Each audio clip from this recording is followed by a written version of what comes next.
आया था कभी? याद आ रहा है क्या?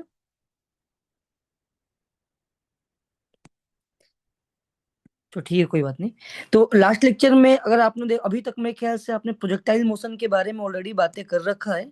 अब आज के लेक्चर में हम लोग ये बातें करने वाले हैं कि कैसे किसी पार्टिकल को सीधे ऊपर ना फेंक कर अगर किसी एंगल में फेंके तो कैसे बिहेव करता है। तो आज का लेक्चर बेसिकली हम लोग उसके साथ डील करने वाले हैं। तो स्टार्ट करते हैं आज का टॉपिक।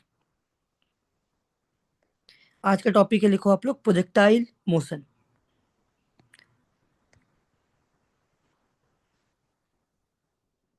ठीक है, स्क्रीन दिखाई दे रहा है कि आप लोगों को?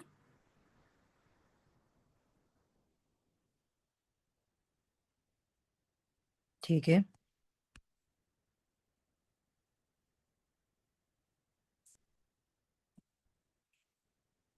तो देखो, बात इसकी की जा रही है प्रोजेक्टाइल मोशन के बारे में। मान लो, अब तक क्या किया था हम लोगों ने, थोड़ा बहुत रिवीजन करा दूं। याद है आप लोगों को सीधे मोशन अंडर ग्रेविटी कितनों को याद है? जरा सा हैंड रेज करना। मोशन अंडर ग्रेविटी कितनों को याद है? जरा सा मैसेज कर दो मुझे। मोशन अंडर ग्रेविटी सिंपल, किसी पार्टिकल को ऊपर फेंका जाता है तो कैसे बिहेव करता है। ये सब आपने पहले ही पढ़ा था, मैंने ही पढ़ाया था, आप लोगों को याद करो। ये सब आपको याद नहीं है तो मैं याद करा दूंगा, कोई बात नहीं। रिवीजन करा दूं? या याद है आप लोगों को?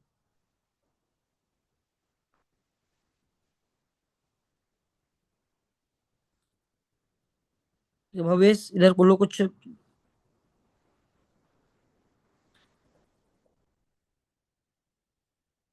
ठीक है, तो देखते हैं।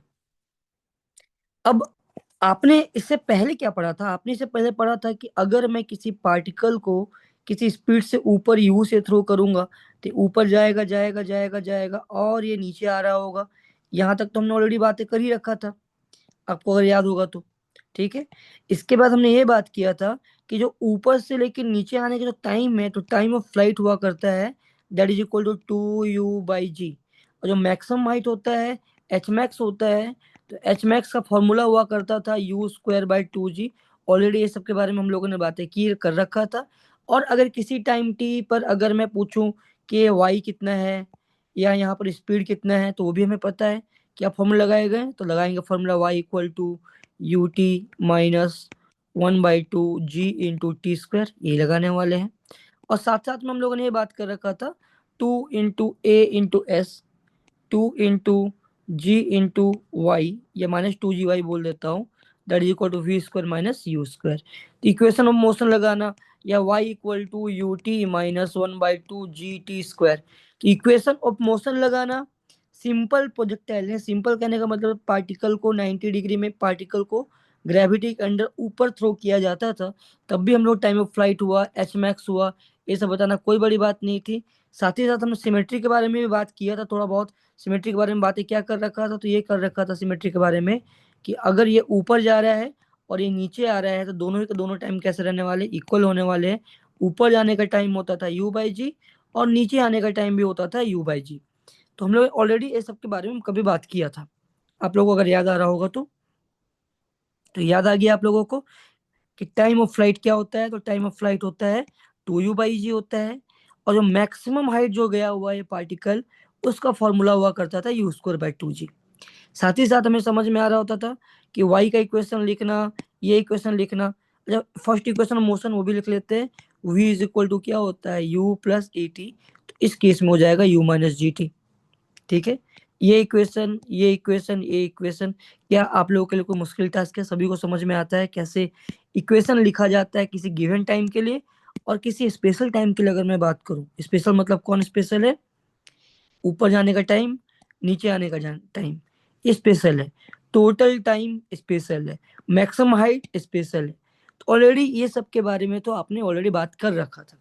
ठीक है, तो ये था हमारा सिंपल एक रिवीजन, छोटा सा याद करा रहा हूँ आप लोगों को थोड़ी देर के लिए कि ये चीजें हम लोगों ने ऑलरेडी पढ़ा था।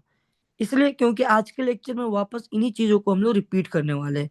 तो कितनों को याद आ गया कि हाँ सर हमने पढ़ा था? कितनों को याद आ गया?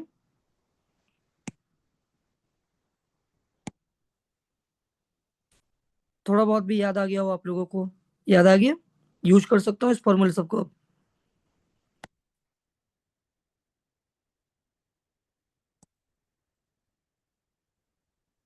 ठीक है, जो फॉर्मूले यूज करना सीखते हैं, इसी वापस इस फॉर्मूला का यूज करेंगे हम लोग। ठीक है, याद आ गया। चलो ठीक है, आप लोग रिस्पॉन्स करोगे तो क्या नहीं कि मैं आपके हिसाब से पढ़ा पाऊंगा। अदरवाइज मेरी अपनी स्पीड रहेंगी, आपकी समझने की अपनी स्पीड रहेंगे। नहीं समझ में आता हो तो बोल देना सर ये समझ नहीं आया, तो मैं दोबारा समझा दिया करूंगा। और समझ में आता है तो मुझे रिस्पॉन्स कर दोगे आप लोग, तो मैं आपकी स्पीड से चल पाऊंगा। ठीक है, तो आगे बढ़ता हूँ। आप लोग को याद आ गया कि हाँ ये सब बातें हम लोगों ने किया था सर। अब आगे, अब क्या है, अब हम लोग फिर से ये चीजें को यूज करने वाले हैं, लेकिन थोड़ा डिफरेंट स्टाइल में करने वाले हैं। आज के टॉपिक है प्रोजेक्टाइल मोशन। अब मेरा आपसे सिंपल से ये कहना है कि अगर मैं किसी पार्टिकल को ऊपर थ्रो करूं, सिर्फ और सिर्फ ऊपर थ्रो करूं, ठीक है, किसी पार्टिकल को अगर मैं ऊपर थ्रो करूंगा तो क्या होने वाला है, ये ऊपर जाएगा, जाएगा जाएगा जाएगा और ये नीचे आ रहा होगा। ठीक है, ये हम लोग को पता है, बिल्कुल पता है। फिर दूसरी बात करूंगा मैं आपसे कि मान लो कि बॉडी इस तरीके से है, आपने इसे एक कांस्टेंट स्पीड दिया इस तरफ, कांस्टेंट स्पीड ने एक स्पीड प्रोवाइड कर रखा है, कोई भी एक्सेलरेशन नहीं है एक डायरेक्शन में, ना ही एक्सेलरेशन है, ना ही कोई डिक्लेरेशन है, ना ही इसका स्पीड अप होगा, ना ही इसका स्पीड डाउन होगा। तो ऐसे केसेस में क्या होगा, सीधा चलता जाएगा चलता जाएगा चलता जाएगा विथ कांस्टेंट स्पीड, यानी ये चलता रहेगा। किसी भी टाइम टी में पूछेंगे तो इसकी स्पीड कितनी रही होगी, यू रही होगी। कितना डिस्टेंस ट्रेवल किया होगा, तो यूटी किया होगा। तो अगर मैं इसके बारे में अलग से बात करूं तब भी समझ में आता है। तो सबसे इजी क्वेश्चन है, क्लास 8 9 10 में आपने कभी बिगनिंग में ही पढ़ा था कि कांस्टेंट स्पीड दे दो, कोई एक्सेलरेशन नहीं है तो वो चलता ही रहेगा अपने उस स्पीड से, उस वेलोसिटी से। तो ये हमें समझ में आता है। साथ ही साथ प्रोजेक्टाइल मोशन का ये पार्ट हमें समझ में आता है कि पार्टिकल को 90 डिग्री में थ्रो करेंगे तो ऊपर जाएगा और ये नीचे आएगा। ये भी हमें समझ में आता है, ये भी हमें समझ में आता है। तो अब देखो आज के लेक्चर में हम लोग इन दोनों मोशन को कंबाइन करेंगे। अच्छा, कॉम्बिनेशन कैसे किया जाएगा, तो देखो कॉम्बिनेशन करने का तरीका होता है, जब किसी पार्टिकल को मैंने ऐसे थ्रो किया, देखो ध्यान से देखना, मान लो कि आपने कभी फिजिक्स पढ़ा ही नहीं है, तब भी आंसर करो। अगर पार्टिकल को फेंकेंगे हम लोग इस तरीके से कि यहाँ फेंका, इसी एंगल थीटा से फेंका, और ये क्या है, तो लेट सपोज ये ग्राउंड है। जैसे ही फेंका, ये पार्टिकल ऐसे फॉलो करने वाला है पाथ, इस पाथ का नाम बाद में दे देंगे हम लोग। ये पाथ कुछ इस तरीके से ही रहने वाला है, ट्रेजेक्ट्री कुछ इस तरीके से फॉलो करने वाला है, इसमें तो किसी को डाउट नहीं है ना। ये बातें समझ में आता है कि हाँ सर, अगर किसी पार्टिकल को हम लोग थ्रो करेंगे तो ये कुछ इस तरीके से ही फॉलो कर रहा होता है, इसमें तो डाउट नहीं हो रहा होगा आप लोगों को। ये बातें समझ में आ रहा है आप लोगों को कि कुछ इस तरीके से थ्रो करने से पार्टिकल ऐसे पाथ को फॉलो कर रहा होता है। अब अगर मैं बोलूं, जैसे कि लेट सपोज पार्टिकल पहुंच गया कहाँ, ये पार्टिकल कुछ ऐसे पाथ को फॉलो करते करते करते इस लोकेशन पर पहुंच गया। पाथ कैसा फॉलो किया, कर्व पाथ फॉलो किया है, दिखाई दे रहा है ना, ये कर्व सा पाथ फॉलो किया है। माना है कि ये कर्व सा पाथ फॉलो किया है। अब मैं बोलता हूँ कि लेट सपोज पार्टिकल पहुंच गया कुछ इस लोकेशन पर, लेकिन अगर हमें वेक्टर का थोड़ा बहुत बेसिक याद है तो हम लोग ऐसा बोल सकते हैं क्या, याद दिला रहा हूँ, वेक्टर, अगर कोई पार्टिकल का लोकेशन ये है तो मैं ऐसा बोल सकता हूँ क्या, ये एक्स भी गया है, ये वाई भी गया है। तो पार्टिकल का डिस्प्लेसमेंट ये एक्स भी गया है, वाई भी किया है।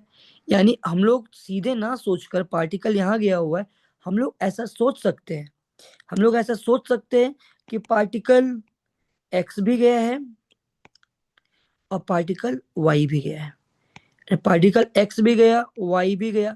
अगर मैं एक्स को पता कर लूं कि एक्स क्या है, और हम लोग ये पता कर ले वाई क्या है, तो हम लोग ये भी पता कर सकते हैं कि एक्चुअली में पार्टिकल का डिस्प्लेसमेंट क्या रहा होगा। ये वेक्टर का तरीका था कि हम लोग कंपोनेंट ब्रेक करके देख सकते थे कि पार्टिकल का एक्स का मोशन क्या होता था, वाई का मोशन क्या होता था। तो यहाँ तक कि आप लोग को याद है कि डिस्प्लेसमेंट और ये सब कुछ इस तरीके से कंपाउंड ब्रेकिंग करके देखा जा सकता है। इसमें किसी को डाउट तो नहीं है, क्लियर है।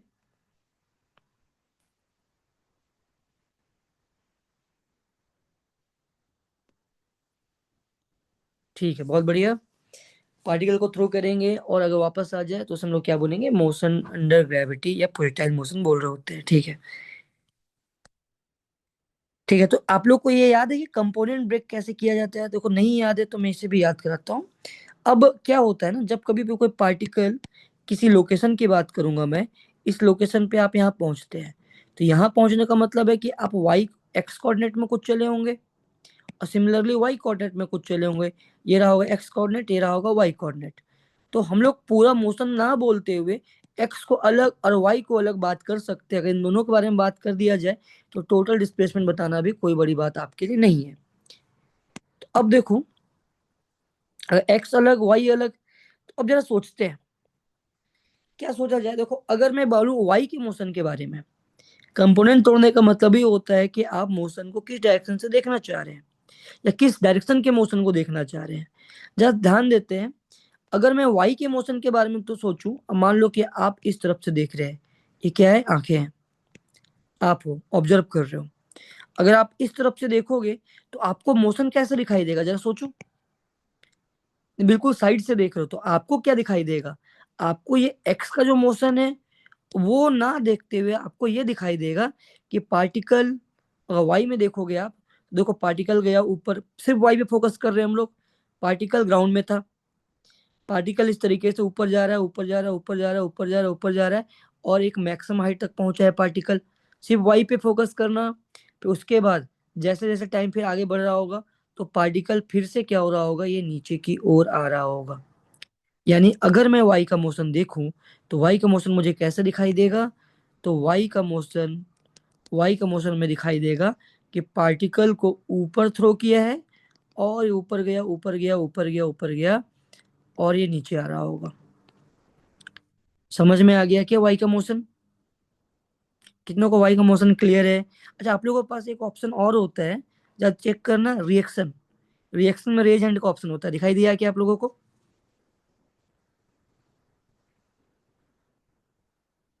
ठीक है, तो कितने लोगों को समझ में आ गया रेज हैंड का ऑप्शन यूज कर सकते हो अब आप लोग? यस सर, क्लियर है। वाई का मोशन क्लियर हुआ क्या? वाई, सिर्फ ओनली वाई, ओनली वाई का मोशन क्लियर हो गया? यस सर, यस सर, ठीक है। तो ओनली वाई का मोशन आप लोगों को समझ में आ गया कि क्या हो रहा होगा। यानी सिर्फ हम लोग ये देख रहे हैं कि पार्टिकल का हाइट कैसे चेंज हो रहा है। तो हाइट कैसे चेंज हो रहा है, तो सिंपल सी बात है, किसी एंगल से भी थ्रो करोगे तो ऐसा तो नहीं कि सर हाँ सर एंगल से थ्रो कर दिया, वो चलता रहा और अर्थ से बाहर चला गया। अगर ऐसा होता तो लोग घर से सैटेलाइट लॉन्च करते। तो ये तो समझ में आता है कि जब पार्टिकल को थ्रो करोगे तो ये ऊपर जाएगा और ऊपर जाने के बाद नीचे आएगा। तो सिर्फ वाई के बारे में अगर मैं सोचूं तो इसका मतलब हुआ पार्टिकल गया ऊपर, फिर जस्ट आया नीचे। तो नीचे कौन ला रहा है? जैसे कि अब वो क्या बोल रहे हैं, वो बोल रहे हैं कि यहाँ पर नीचे की ओर ग्रेविटी है, तो वो क्या कर रहा होगा, पार्टिकल को नीचे ला रहा होगा। ऑब्वियस सी बात है, इसी ग्रेविटी, इसी एक्सलेशन ड्यू टू ग्रेविटी की वजह से ही तो ये पार्टिकल ऊपर गया और नीचे आ गया। तो ये बातें तो हमें समझ में आता है वाई का मोशन। लेकिन ऑब्वियस सी बात है, पार्टिकल सिर्फ क्या वाई में चेंज कर रहा है मोशन या एक्स में भी कर रहा है? आंसर करो। सिर्फ वाई में कर रहा है या एक्स में भी कर रहा है? जरा सोचो, मोशन का पोजीशन ये वाई में तो चेंज कर ही रहा है हमारा, लेकिन साथ ही साथ किस में कर रहा होगा? एक्स में कर रहा होगा। तो अगर कोई इंसान एक्स के मोशन को सिर्फ देखे, कब दिखाई देगा एक्स का मोशन? अगर आप ऊपर से देखो, अगर ऊपर से देखो तो मोशन किसका दिखाई देगा? एक्स का मोशन दिखाई देगा। तो कोई इंसान अगर एक्स का मोशन सिर्फ देखता है तो उसे क्या लगेगा? उसे लगेगा पार्टिकल एक कांस्टेंट स्पीड से, इस कांस्टेंट इसलिए बोल रहा हूँ क्योंकि जो भी एक्सलेशन ड्यू टू ग्रेविटी है वो तो ग्राउंड की ओर ही लगने वाला है। अगर इधर एक्सलेशन होता तो मैं लिखता, मे बी एयर की वजह से आ जाए, किसी और की वजह से आ जाए, लेकिन अगर इधर एक्सलेशन होता तो मैं लिखता, लेकिन है नहीं। एक्सलेशन सिर्फ और सिर्फ किधर है? नीचे की ओर है। यानी एक्स वाले की बात करूंगा मैं तो नीचे वाला एक्सलेशन कोई भी कंट्रीब्यूशन नहीं करेगा। कंपोनेंट ब्रेक करने का सिंपल सा मतलब है, एक्स को बिल्कुल इंडिपेंडेंट सॉल्व करना है और वाई को इंडिपेंडेंट सॉल्व करना है। तो अगर मैं एक्स के बारे में बोलूंगा तो ये सिंपल सा मोशन है, ये कांस्टेंट स्पीड से चलता रहेगा, चलता रहेगा, चलता रहेगा, चलता रहेगा। तो इस तरीके से अगर मैं बात करूँ एक्स का मोशन, तो ये continuously moving with a constant velocity. तो आप लोगों को अगर मैं पूछूं एक्स का मोशन इंडिविजुअली और इंडिविजुअली वाई का मोशन पूछूं, क्या दोनों मोशन आप लोगों को क्लियर हो चुका है? बहुत बढ़िया। तो एक्स का मोशन, वाई का मोशन। अब एक्स का मोशन सिर्फ बोलूं मैं तो एक्स का मोशन भी बहुत डिफिकल्ट सा नहीं है आपके लिए। सिंपल वाई का मोशन बोलूं तो वो भी हमने पढ़ रखा है, अलग से पढ़ा था। क्या पढ़ा था? मोशन अंडर ग्रेविटी में पढ़ रखा था। अब हम लोग क्या करने वाले, इन दोनों चीजों को जोड़ने वाले हैं। तो इस जोड़ने का नाम क्या है? इन दोनों को जो जोड़ दिया जाए तो इसे हम लोग बोलेंगे मोशन, या मोशन इन या प्रोजेक्टाइल मोशन। समझ में आ गया? इस तरह के मोशन को बोलेंगे प्रोजेक्टाइल मोशन। तो अब स्पेशली आता हूं मैं प्रोजेक्टाइल मोशन के पार्ट्स में। तो अब क्या करना है हमें, ये तो हमें समझ में आ गया कि मोशन दो चीजों से मिलकर बना हुआ है। ये इस मोशन की बात करूंगा मैं। एक वाई का मोशन जो कि ऊपर गया और नीचे आया, और दूसरा एक्स का मोशन जो सीधा इस तरीके से जा रहा है। अगर इन दोनों को मैं एक साथ कंबाइन कर दूं, इन दोनों को एक साथ कंबाइन कर दूंगा तो मुझे मोशन कुछ ऐसा दिखाई देगा। ये बातें समझ में आ रहा है आप लोगों को? तो अब स्टार्ट करते हैं चैप्टर को। कहाँ से स्टार्ट करना है? तो स्टार्ट करना है, आपको पता है मोशन ब्रेक करना हमेशा चैप्टर को आसान बनाएगा आपके लिए। देखना, मान लो कि एक ग्राउंड है, इस ग्राउंड से आपने पार्टिकल को थ्रो किया। कितने से थ्रो किया? तो आपने थ्रो किया, लेट सपोज यू स्पीड से इसे थ्रो किया है। ऑब्वियस सी बात है पार्टिकल का मोशन कुछ ऐसा हो रहा होगा। ये पार्टिकल का मोशन कुछ इस तरीके से हो रहा है। कितने एंगल में थ्रो किया? तो आपने थीटा एंगल में थ्रो किया। तो सबसे पहला काम, क्योंकि हम लोग एक्स को अलग देख रहे हैं और वाई को अलग देख रहे हैं, तो हमें क्या करना है? हमें करना है सबसे पहले कंपोनेंट को ब्रेक। अच्छा, कैसे करेंगे कंपोनेंट को ब्रेक? तो एक करेंगे अलोंग एक्स। तो अलोंग एक्स हो जाता है कंपोनेंट यू कॉस थीटा। समझ में आ गया? क्योंकि एक्स डायरेक्शन में इसे मैं काम करता हूँ, नाम दे देता हूँ यू एक्स। तो यू एक्स का वैल्यू आप लोगों को समझ में आता है, ये हो गया यू कॉस थीटा। सबसे पहला काम हमेशा कंपोनेंट के ब्रेकिंग का करना है। और दूसरा कंपोनेंट हम लोग इसको ब्रेक कर देंगे, कुछ यहाँ पर करेंगे, ये हो जाएगा यू कॉस थीटा, पास वाला कॉस थीटा। ये देखो थीटा दूर है यहाँ पर, तो ये हो जाएगा यू साइन थीटा। इसका नाम दे देते हैं हम लोग यू आई। तो कंपाउंड ब्रेकिंग आप लोगों को समझ में आ गया। एक्स को अलग तोड़ा है हम लोगों ने, और सिमिलरली वाई को हम लोगों ने अलग तोड़ा है। तो एक हो गया यू कॉस थीटा, दूसरा हो गया यू साइन थीटा, या यू आई बोल दूं मैं उसे। समझ में आ गया? यहाँ तक क्लियर है? अब फिर से पूछ रहा हूं मैं कि कंपोनेंट को कैसे तोड़ेंगे हम लोग। एक तोड़ेंगे बोलो एक्स में, दूसरा कैसे तोड़ेंगे? वाई में। वाई में बात करें, पार्टिकल ऐसे गया ऐसे आया, एक्स में सीधा गया विथ अ कांस्टेंट वेलोसिटी। तो अब अगर मैं बोलूं वाई के लिए कौन रिस्पॉन्सिबल है, एक्स वाला कंपोनेंट या वाई वाला कंपोनेंट? जरा सोचकर बोलो, वाई के लिए कौन रिस्पॉन्सिबल है? वाई के लिए कौन रिस्पॉन्सिबल? X component.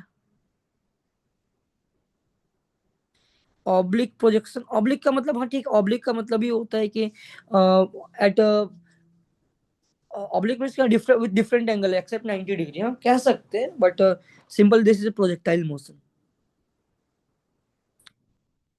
क्यों? क्योंकि पाथ इसके प्रोजेक्टाइल मोशन है, और इसको हम लोग बात करेंगे पैराबोलिक पाथ है। ठीक है, तो क्या आप लोगों को ये बातें समझ में आ चुका है यहाँ पर कि एक्स और वाई के कंपोनेंट के बारे में बात किया गया? तो ये बातें आप लोगों को क्लियर हो रहा होगा कि यहाँ पर वाई के लिए रिस्पॉन्सिबल कौन है।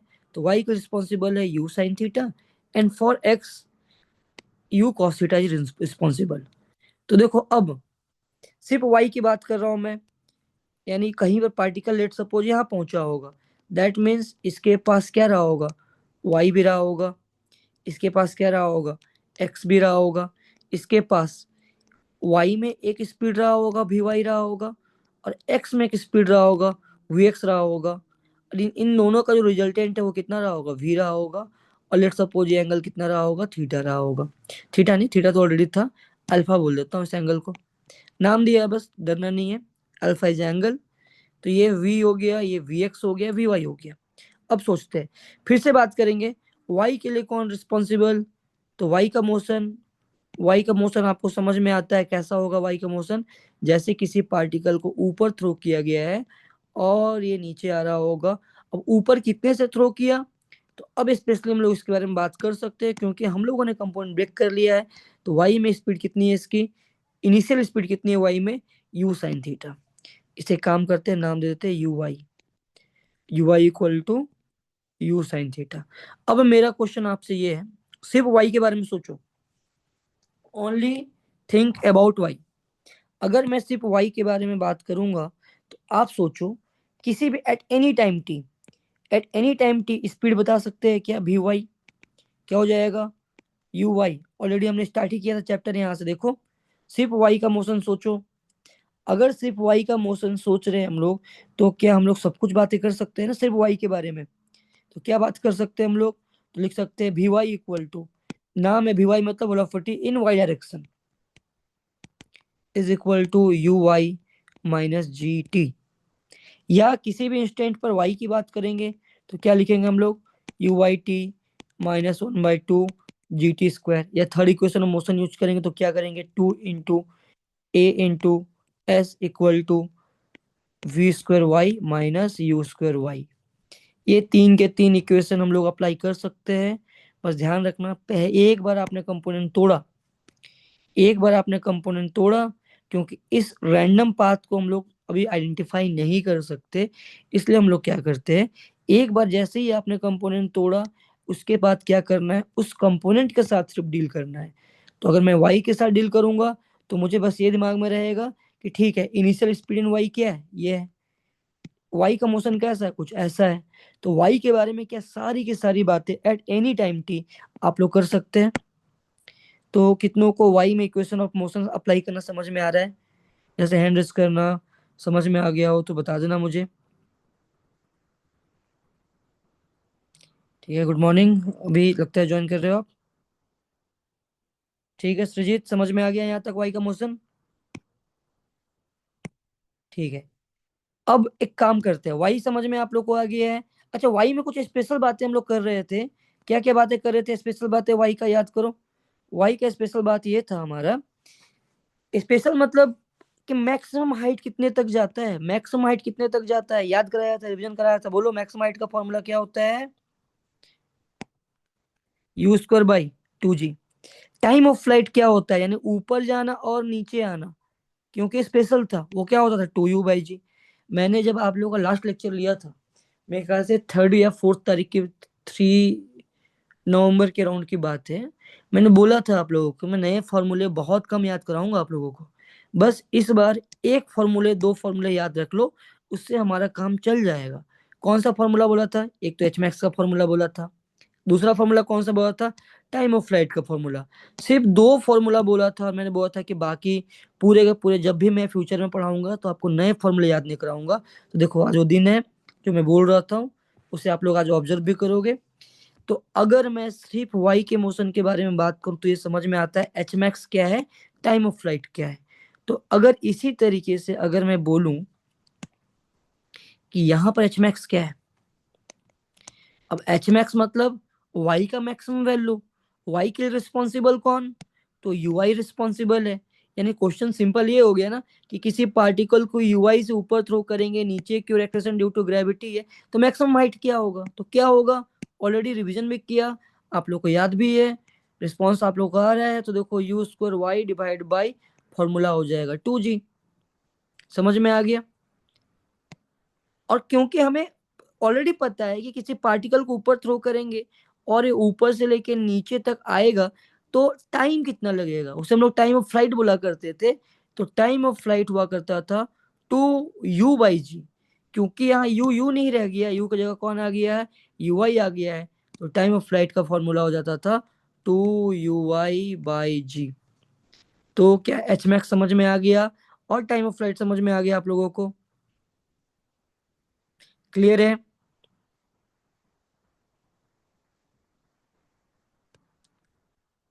ठीक है, तो H max clear, time of flight clear.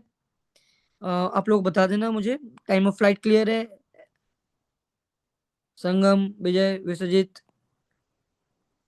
GSS, Phulbani, clear हो चुका है आप लोगों को, बढ़ जाऊं आगे। ठीक है, तो ये समझ में आप लोगों को आ चुका होगा कि ठीक है सर, हमें तो समझ में आ गया कि एच मैक्स क्या होगा, जो वाई का मैक्सिमम हाइट है। टाइम ऑफ फ्लाइट क्या होगा, जो पार्टिकल का ऊपर जाना और नीचे आने का टाइम है।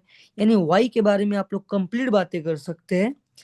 तो सिर्फ वाई पे बात करूं मैं, तो क्या करना है, फिर से रिपीट करूंगा मैं, कि सबसे पहले क्या करना है, कंपोनेंट को तोड़ देना है। एक बार जैसे ही आपने कंपोनेंट को तोड़ा, वाई अलग एक्स अलग, अब वाई अलग एक्स अलग, जैसे ही आपने कंपोनेंट को तोड़ा, वाई अलग एक्स अलग, इसके बाद क्या करना है, वाई के मोशन को अलग देखना है, एक्स के मोशन को अलग देखना है।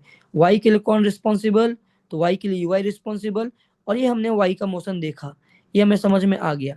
अब अगर मैं बात करूं एक्स के मोशन के बारे में, सिर्फ एक्स के मोशन के बारे में अगर मैं बात करूंगा, तो मैं ये बोलूंगा कि पार्टिकल के पास स्पीड है, कितने का स्पीड है, यू एक्स का स्पीड है।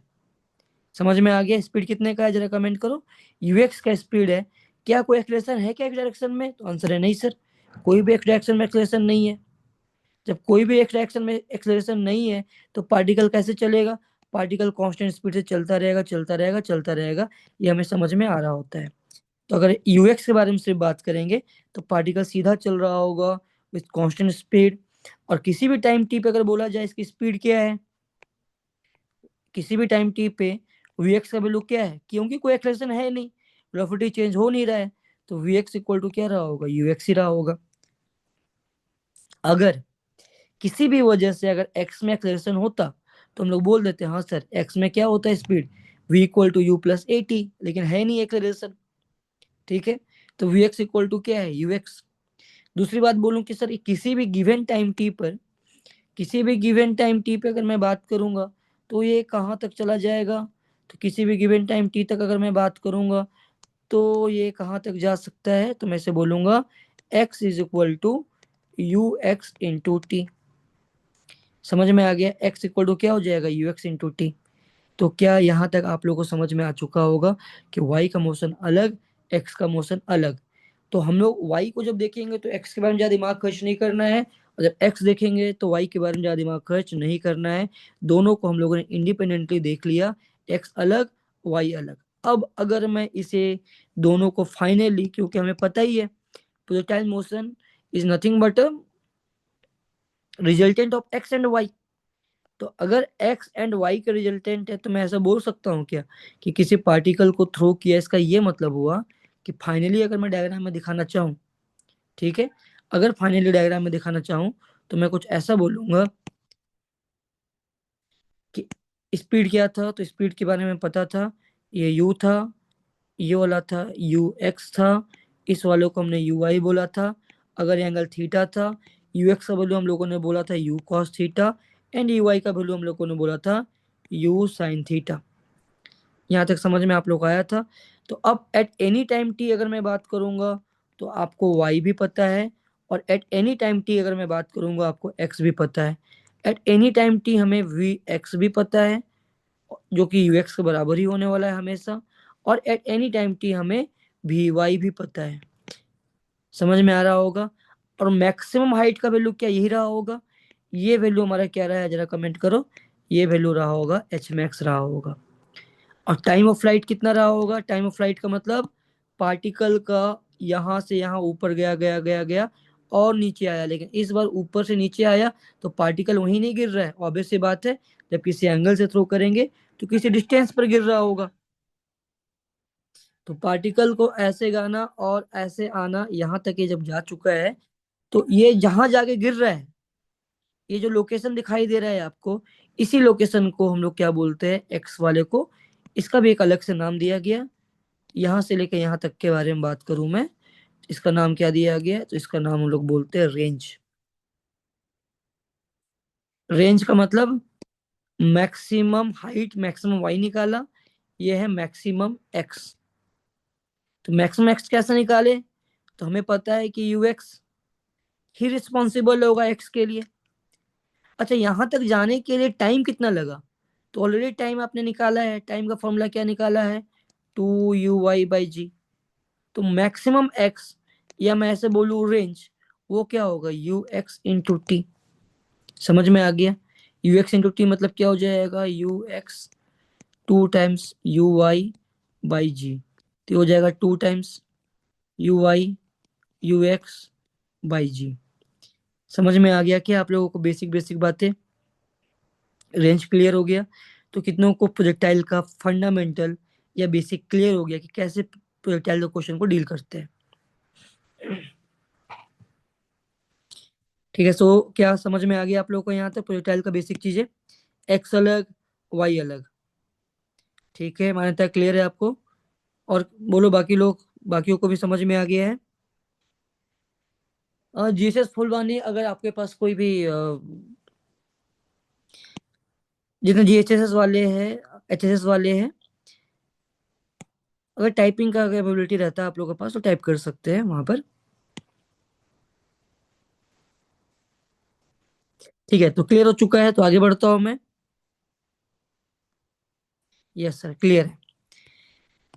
तो अब ये तो हमें समझ में आ रहा है कि ठीक है सर, मैक्सिमम हाइट हमें समझ में आ रहा होता है, रेंज समझ में आ रहा होता है। तो अब आगे देखो, इन्हीं चीजों को हम लोग वापस लिख रहे हैं, लेकिन इस बार एक्स और वाई के टर्म में नहीं लिख रहे। एक्स और वाई तो हमें समझ में आ ही गया है कि एक्स अलग, वाई अलग। किसी भी टाइम टी में कुछ भी बताना कोई बड़ी बात नहीं है। सबसे पहले कंपोनेंट तोड़ रहे होते हैं। ये कंपोनेंट होता है यू आई होता है, ये कंपोनेंट यू एक्स होता है। कुछ स्पेशल फॉर्मूलेज, फॉर्मूलेज मतलब जो ऑलरेडी आपको याद है। क्या याद था? एक एच मैक्स पता था, टाइम ऑफ फ्लाइट पता था, तो उसे वापस रख रहे हैं हम लोग। तो H max equal to formula निकाला था U square Y by two G. कोई ऐसा याद रखा है, कोई बुराई नहीं, ऐसा ही याद रखो। बस ध्यान रखना यू आई क्या है, तो आपको समझ में आता है यू आई क्या है। U I is a U sine theta. तो इसे मैं ऐसा लिख सकता हूँ क्या? U square sine square theta divide by two G. ये हो गया एच मैक्स। अलग से याद करने की जरूरत नहीं है, इजी चीजें हैं। रेंज मैक्सिमम कब होगा वैसे भी समझ में आता है हमें कब होगा, जब यू आई मैक्सिमम रहा होगा। ये बातें समझ में आता है। तो ये फॉर्मूला बस दिमाग में रखते हैं हम लोग, जो ऑलरेडी आपने पढ़ा है, H max equal to you square Y by two G. ठीक है। इसके बाद अगर रेंज की बात करें, एच मैक्स समझ में आए, टाइम ऑफ फ्लाइट के बारे में बात करूं, तो फॉर्मूला होता था two you Y by G. U I क्या है? तो फिर से पूछूंगा यू आई क्या है, तो आंसर है U I equal to you sine theta है। तो टाइम ऑफ फ्लाइट क्या हो जाएगा? Two you sine theta divide by G. तो आपको एच मैक्स भी समझ में आता है, टाइम ऑफ फ्लाइट भी समझ में आता है। दूसरा रेंज के बारे में अगर मैं बात करूं, रेंज, अब आपको समझ में आता है कि रेंज में जब ये पूरा ये यहाँ से यहाँ गया, दैट मीन्स वाई का मोशन कैसा होगा? ऊपर जाके नीचे आना, यानी पार्टिकल टाइम ऑफ फ्लाइट के ड्यूरेशन तक ट्रेवल किया होगा। यानी आपको टाइम पता है, तो एक्स में कितना गया किसी टाइम टी में, तो फॉर्मूला ऑलरेडी पता है क्या होता है, यू एक्स इंटू टी। तो रेंज के लिए बात की जा रही है, तो टाइम भी स्पेशल हो गया। तो you x into capital T.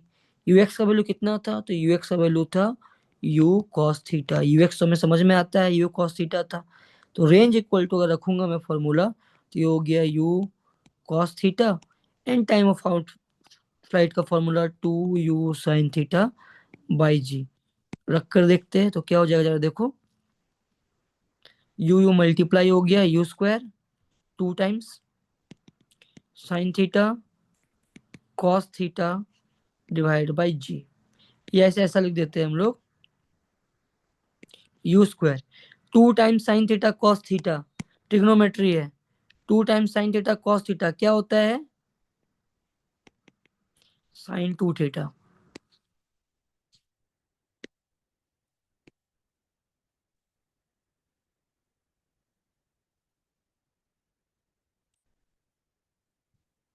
तो फाइनली रेंज का फॉर्मूला आ गया आपके सामने, U square sine two theta divide by G. तो क्या क्लियर हो चुका है रेंज आप लोगों को? U square sine two theta divide by G. देखो एक अलग से फॉर्मूला, बस अगर ध्यान से देखा जाए तो बस मैंने यही फॉर्मूला आपको दिया है। बाकी कोई भी फॉर्मूला, ये फॉर्मूला तो आपको पहले से पता है। तो एक नया फॉर्मूला बस आपकी जिंदगी में ये आया है, U square sine two theta divide by G. बाकी वही चीजें जो पहले से करते आए, उन्हीं चीजों को हम लोग पढ़ रहे हैं, बाकी चीजों को। तो क्या यहाँ तक समझ में आ गया आप लोगों को? क्लियर है? ऑल क्लियर, समझ में आ चुका है आप लोगों को?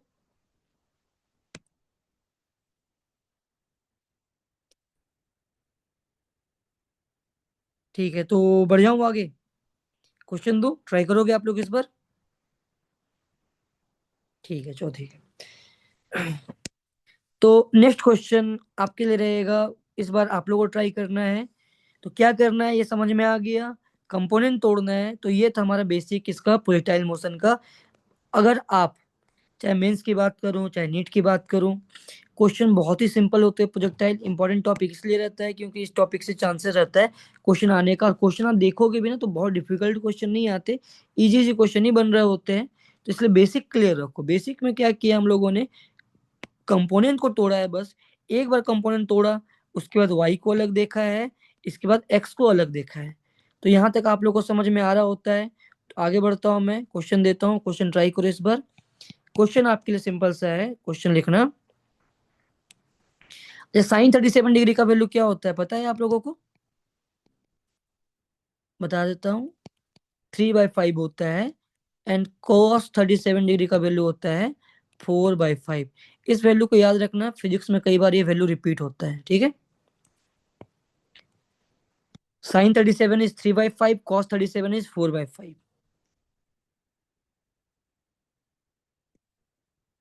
A particle is projected with a speed of 50 meter per second at an angle of a 37 degree with ground. Find out h max, time of flight and range. Formula लगाने के लिए दिया है क्वेश्चन, जो तेजी से आंसर निकालो। A particle is projected with a speed of 50 meter per second at an angle of a 37 degree with horizontal. What is h max, time of flight and range?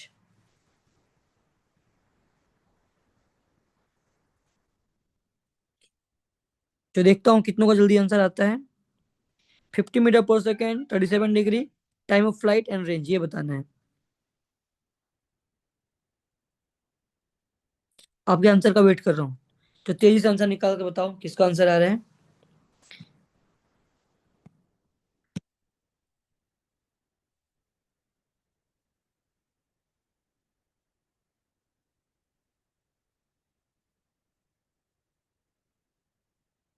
Wait कर रहा हूँ आपके answer का। A particle is projected with speed of 50 metre पर second at an angle of a 37 degree with ground.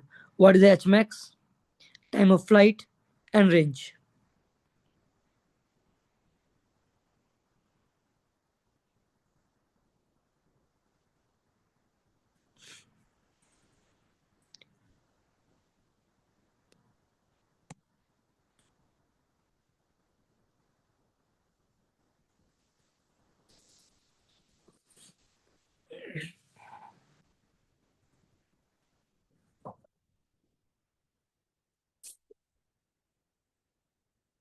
किसी का answer आ रहा हो, आंसर कर सकते हैं।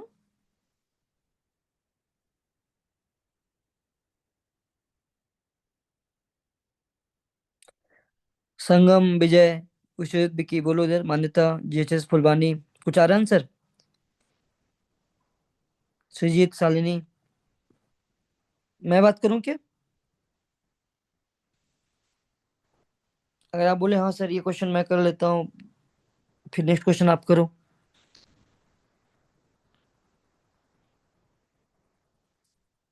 तो कोई बात नहीं, पहला क्वेश्चन है, नहीं हुआ कोई बात नहीं, इस क्वेश्चन को मैं हेल्प कर देता हूँ।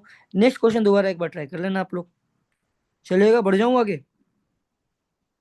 किसी को टाइम चाहिए तो बोलो सर टाइम चाहिए, 1 मिनट टाइम, 2 मिनट टाइम दे दूंगा टाइम।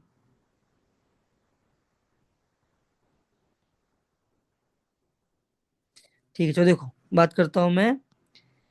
अब 50 मीटर पर सेकेंड से इसे थ्रो किया गया। क्या करना है, सबसे पहला काम कंपोनेंट को तोड़ना। स्टेप बाय स्टेप सीखो। अगर आपको ये थोड़ा बहुत बेसिक समझ में आ गया, वापस देखो रिपीट कर रहा हूँ, हाँ ठीक है। 50 मीटर पर सेकेंड से थ्रो किया गया, अगर मैं कंपोनेंट को तोड़ूं तो दो कंपोनेंट होंगे, एक होगा एक्स के अलोंग, दूसरा होगा वाई के अलोंग।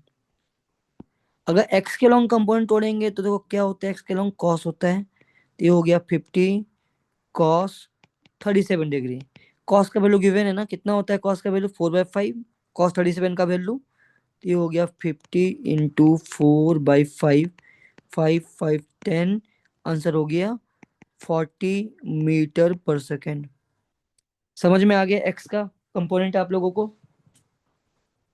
एक्स इज 40 मीटर पर सेकेंड। सिमिलरली वाई की बात करूंगा तो ये कितना होने वाला है, तो ये होने वाला है 50 sin 37 डिग्री। sin 37 का वैल्यू पता ही है आपको, 3/5 होता है। तो 50 × 3/5, ये हो जाएगा 30 मीटर पर सेकेंड। ये क्या है, तो ये यू वाई है। ये क्या है, तो ये यू एक्स है। अब एच मैक्स पूछा गया है। एच मैक्स मतलब वाई का मैक्सिमम वैल्यू। तो कौन रिस्पॉन्सिबल, वाई वाला कंपाउंड रिस्पॉन्सिबल। फॉर्मूला क्या था, जरा ध्यान से देखो फॉर्मूला क्या था। फॉर्मूला था U square Y by 2g। समझ में आ गया, formula u square Y by 2g। तो अगर मुझे एच मैक्स निकालना है तो मैं क्या लिखूंगा, h max equal to you square Y by 2g। मैं ऑलरेडी बोलता हूँ, मुझे मिनिमम फार्मूले याद कराने में इंटरेस्टेड रहता है, मैं रहता हूँ। नए नए फार्मूले मैं बहुत कम दूंगा आप लोगों को। फ्यूचर में भी आप देखोगे फार्मूले मैं बहुत ज़्यादा याद नहीं कराता हूँ, क्योंकि मुझे पता है कि आप लोगों को एक चैप्टर नहीं पढ़ना है। टोटल 46 चैप्टर है 11 12 मिलाकर। हर चैप्टर में फॉर्मूले आएंगे। कुछ चैप्टर में बहुत ज़्यादा फॉर्मूले आएंगे। तो अगर मैकेनिक्स जैसे चैप्टर में अगर आपको बहुत ज़्यादा फॉर्मूला याद करना पड़ रहा है, मतलब आप रटने की ओर जा रहे हैं। हमें रटना नहीं है, मैक्सिमम चीज़ों को समझना है। तो लेकिन जो फॉर्मूले बोल दूं मैं कि याद रखना है, तो उसे याद जरूर करना, क्योंकि उसका दूसरा ऑप्शन नहीं मिलेगा। याद करना ही पड़ेगा, अदरवाइज एग्जाम में डेरिवेशन में आपको जाना पड़ सकता है कई बार। ठीक है, तो ऑलरेडी मैं जितना मिनिमम हो सकता है आप लोग को याद कराना, मैं वो कोशिश करूंगा। मैं बहुत ज़्यादा फॉर्मूला देना पसंद नहीं करता, क्योंकि मुझे पता है क्वेश्चन ट्विस्ट होंगे, फॉर्मूला भी ट्विस्ट हो जाता है। ठीक है, जो कि पिछले साल के नीट के पेपर में देखने को मिला है। अचानक से पेपर का पैटर्न उन्होंने चेंज कर दिया, और मैक्सिमम बच्चे जो बाहर आ रहे बोले सर वो तो बिल्कुल डिफरेंट पेपर रहा, जो इंडिया के लेवल की बात करूँ तो। लेकिन जो बच्चा लॉजिक से पढ़ कर गया होगा फिजिक्स, उसको लगा होगा नहीं सर इजी पेपर था। तो अब इस बात आप लोग उस डायरेक्शन में जा रहे हो डॉक्टर बनने के लिए या इंजीनियर बनने के लिए, तो पेपर के कॉन्सेप्ट को समझो कि कैसे क्या, किसी भी कॉन्सेप्ट को समझने की कोशिश करो, उससे अपने आप ही कवर हो जाता है। तो अगर मैं एच मैक्स बोलूँ तो ये तो हमें समझ में आता है, एच मैक्स मतलब वाई के मोशन की सिर्फ बात की जा रही है। तो एच मैक्स का फॉर्मूला होता था U square Y by 2g। तो अगर यू स्क्वायर वाई, वाई में कौन, वाई का स्पीड कौन है, तो वाई का स्पीड है 30 मीटर पर सेकेंड। तो बस फॉर्मूला लगा रहे हैं हम लोग, क्या हो जाएगा फॉर्मूला, ये हो जाएगा 30 u square divide by 2g का वैल्यू कितना होता है 10 होता है। तो कितना हो जाएगा जरा देखो, 900/20 45 मीटर।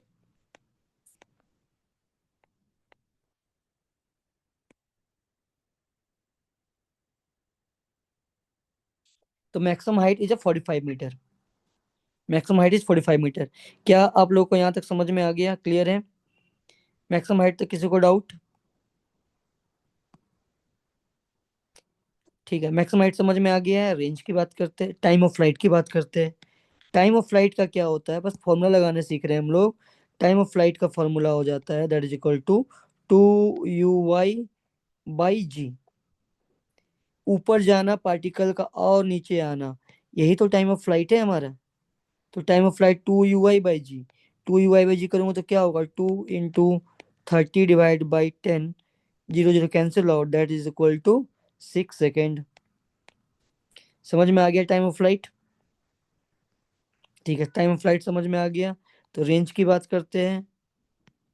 रेंज इक्वल टू क्या होता है, अगर ध्यान से देखो तो रेंज होता है, क्योंकि आपने यूएक्स भी पता है, आपको आपको यूएक्स भी पता है, आपको टाइम ऑफ फ्लाइट भी पता है। अगर आपको यूएक्स भी पता है, टाइम ऑफ फ्लाइट भी पता है, तो क्या करना है, कमेंट करो रेंज इक्वल टू। रेंज का मतलब ये हुआ कि पार्टिकल एक्स में जा रहा है, तो कैपिटल टी टाइम में कितना डिस्टेंस ट्रेवल करेगा, यही रेंज है। तो कितना ट्रेवल करेगा, you x into capital T. You x का वैल्यू क्या आया था 40 आया था, टी का वैल्यू क्या आया 6 सेकेंड आया था। That is equal to 240 metre. तो कितनों को h max t and range का फॉर्मूला यूज करना समझ में आ गया, तो हैंड रेज करना। तो मैं इसे और प्रैक्टिस में ले जाऊंगा फिर, अदरवाइज इस क्वेश्चन पे बात करेंगे हम लोग फिर से। हैंड रेज कर दो या चैट में रिप्लाई कर दो तो मुझे समझ में आ जाएगा, हाँ सर। बोल दो कि हाँ सर समझ में आ चुका है।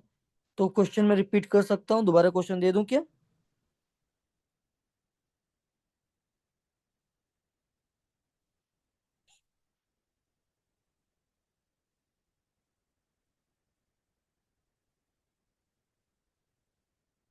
ठीक है।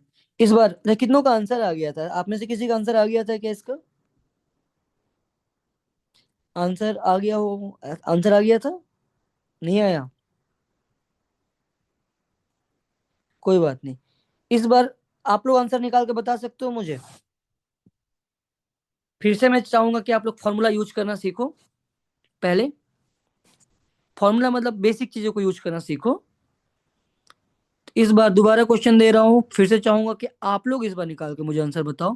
फाइनल आंसर क्या आने वाला है? तो रिपीट कर देता हूँ, अगर किसी को डाउट है पूछ लिया करो, कोई प्रॉब्लम नहीं है। रिपीट करने में मुझे कभी भी इशू नहीं रहता है, 2 बार 3 बार जरूर रिपीट कर सकता हूँ। तो आपको समझ में आता है कि ये कंपोनेंट तोड़ेंगे, एक्स में अलग, वाई में अलग। ये वाला होता है यू वाई होता है, ये वाला यू एक्स होता है। एच मैक्स के लिए कौन रिस्पॉन्सिबल? एक ही formula, u square Y by 2 g. H max के रिस्पॉन्सिबल कौन? यू वाई वाला। टाइम ऑफ फ्लाइट हमें पता ही है कि पार्टिकल ऊपर गया और नीचे आया, तो टाइम ऑफ फ्लाइट क्या होता है? 2 u/g होता है। बस एक नया चीज जो हमने पढ़ा है, जो कि हमने पहले नहीं पढ़ा था, आज के लेक्चर में पढ़ा है, वो क्या है? रेंज। रेंज मतलब कि जो एक्स का मोशन है, अगर ये पार्टिकल ऐसे से ऐसे गया, तो जो टोटल टाइम ऑफ फ्लाइट है, उस टाइम पर एक्स कितना गया होगा, क्योंकि एक्स में कोई एक्सलेशन है नहीं। तो रेंज का वैल्यू क्या हो जाएगा? ux/t हो जाएगा। तो यहाँ तक आप लोगों को समझ में आ गया। एच मैक्स निकालना। एच मैक्स स्पेशल केस है कि मैक्सिमम हाइट तक कितना गया। Time of flight special case है कि कितना ऊपर जाके नीचे आने में कितना टाइम लगा होगा, वो टाइम ऑफ फ्लाइट है। और range is a special x distance. तो अगर यहाँ तक समझ में आ गया हो, तो आगे बढ़ता हूँ मैं। इस बार चाहूंगा कि क्वेश्चन को सॉल्व आप लोग करके मुझे बताओ। दोबारा दे रहा हूँ क्वेश्चन, ठीक है? नोट्स आप लोगों से शेयर कर दी जाएगी।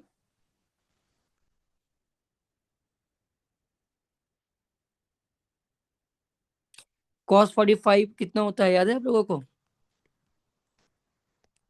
cos 45 डिग्री, sin 45 डिग्री कितना होता है? 1/√2।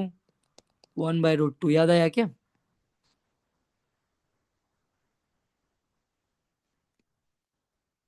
A particle is thrown with a speed of a 50√2 meter per second at an angle of a 45 degree with horizontal। फिर से क्वेश्चन रिपीट कर रहा हूँ। H max, time, range.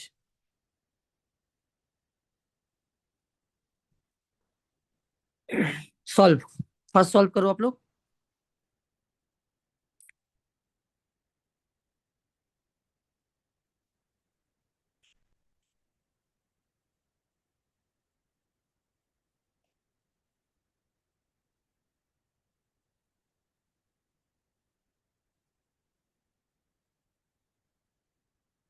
सबसे पहले कंपोनेंट को तोड़ो, स्टेप बाय स्टेप सॉल्व करो। यू वाई कौन, यू एक्स कौन, ये देख लो।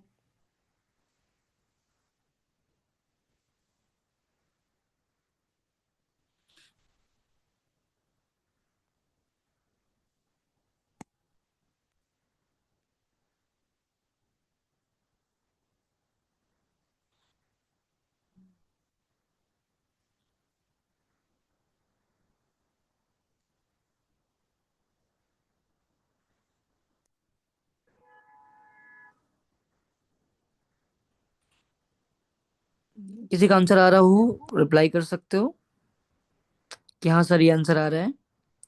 यू आई अलग, यू एक्स अलग, एच मैक्स का फॉर्मूला लगा दो, रेंज का फॉर्मूला लगा दो, टाइम ऑफ फ्लाइट का फॉर्मूला लगा दो। लगा सकते हो आप लोग?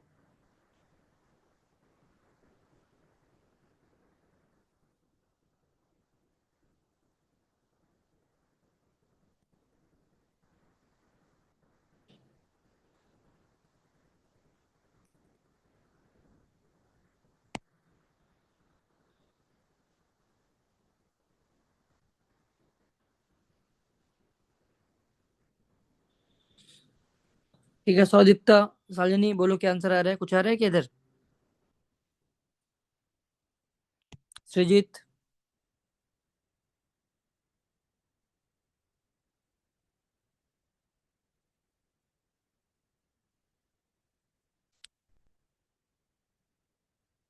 मैं बात कर लूं क्या? मैं हेल्प करूं? सबसे पहले कंपोनेंट तोड़ो, कंपोनेंट तोड़ के दिखा दे रहा हूं मैं, इसके आगे ट्राई करो आप लोग भी। अगर 50√2 मीटर पर सेकेंड से किसी पार्टिकल को थ्रो किया है तो आपको कंपोनेंट तोड़ना है सबसे पहले। अगर कंपोनेंट तोड़ूंगा, एक्स अलग वाई अलग। अगर मैं एक्स की बात करूंगा तो ये क्या होगा, 50√2 cos 45 डिग्री। cos 45 का वैल्यू क्या होता है, 1/√2। तो ये कितना होगा, 50√2 into 1/√2, root two cancel out. That means ये आ गया आंसर 50 मीटर पर सेकेंड। ये हो गया हमारा क्या, ये हो गया यू एक्स हो गया। एंड यू वाई के बारे में बात करो, यू वाई भी सेम होने वाला है 50 मीटर पर सेकेंड, क्योंकि साइन 45 का वैल्यू भी सेम होता है। यू आई समझ में आया, यू एक्स समझ में आया। अब एच मैक्स का फॉर्मूला लगा दो यार। क्या है फॉर्मूला एच मैक्स का, u² y/2g। अब क्या ट्राई कर सकते हो आप लोग, ठीक है। ओके सर, ठीक है, आ रहा है आंसर। इसके आगे अब देखो, यू आई पता चल गया आपको, यू एक्स पता चल गया, तो क्या होगा एच मैक्स। एच मैक्स हो जाएगा that is equal to u²y/2g। समझ में आ गया, h max is equal to u²y/2g, बस इसे यूज करना है, u²y/2g। बस ये फॉर्मूला यूज करना है, किया जा सकता है ना एच मैक्स का फॉर्मूला यूज। ठीक है, तो क्या हो जाएगा, वैल्यू रखेंगे हम लोग u²y/2g में। यू आई का वैल्यू 50 है, तो ये हो गया u²y/2 2 इंटू 10, 20 हो गया। कितना हो जाएगा जरा कमेंट करो। ये हो गया 2500 and this is 20, zero zero cancel out, this is 125 metre. समझ में आ गया कि एच मैक्स का वैल्यू आप लोगों को क्लियर चुका है एच मैक्स, किसी को डाउट नहीं एच मैक्स में। आगे बात करूँ टाइम ऑफ फ्लाइट के बारे में, तो फॉर्मूला क्या था टाइम ऑफ फ्लाइट का, टाइम ऑफ फ्लाइट का फॉर्मूला था 2u/y/g। सिर्फ y के बारे में सोचा था कि y में ऊपर गया पार्टिकल और नीचे आया, उसका टाइम क्या है। तो अगर 2u/y/g है तो क्या होगा, 2 टाइम्स यू आई का वैल्यू क्या हो जाएगा, यू आई का वैल्यू हो जाएगा फिर से 50 into 0, zero zero cancel out, that is equal to 10 second. यानी पार्टिकल को अगर थ्रो किया जाए तो इसे यहाँ से यहाँ गिरने में जो टाइम लगता है, वो टाइम कितना लगने वाला है जरा बताओ। वापस ग्राउंड में जो आने का टाइम है that is equal to 10 second. समझ में आ चुका है यहाँ तक, क्लियर हो चुका है, टाइम ऑफ फ्लाइट भी क्लियर हो गया है। अगर टाइम ऑफ फ्लाइट क्लियर हो गया है तो रेंज की बात करो, रेंज क्या हो जाता है, you x into capital T. You x का वैल्यू क्या आया, क्या निकाला हमने, 50 निकाला है। टाइम ऑफ फ्लाइट का वैल्यू कितना निकाला है, 10 सेकेंड निकाला है। दैट मीन्स ये हो गया 500 मीटर। तो आपको रेंज भी समझ में आया होगा, टाइम ऑफ फ्लाइट भी समझ में आया होगा, एच मैक्स भी समझ में आया होगा। तो यहाँ तक कितनों को समझ में आ गया, जस्ट हैंड रेज कर देना। सीधे फॉर्मूला अब यूज कर सकते हो ना, बहुत बढ़िया आंसर आ रहा है। ठीक है, तो बोलो संगम, विजय, विश्वजीत, शालिनी, सृजित बोलो। समझ में आपको आ चुका है यहाँ तक, तो बढ़ जाऊं आगे।